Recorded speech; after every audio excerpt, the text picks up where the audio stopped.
Hey, it's Mario here, and I just want to show you guys my Master Metallics Shadow. These are 12 really creamy, highly buildable shades, and they are inspired by the colors that are found within our human bodies. This is my go-to universal metallic shadows that create endless eye looks in 12 creamy, luxurious shades that melt onto the lids.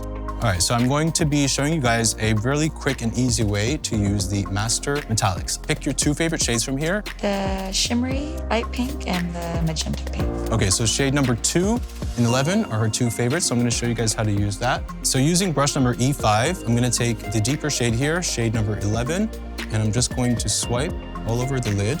These shadows are extremely creamy. You can use them with your finger or you could use them with wet or dry brushes. This brush here that I'm using is the E5. It's a smaller, more compact brush. The shadows are highly buildable.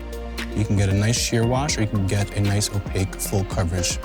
So I'm gonna take the same shade, shade number 11, with the E5 brush. I'm gonna swipe along the lower lash line. Going to take now shade number 2 with the E5 brush.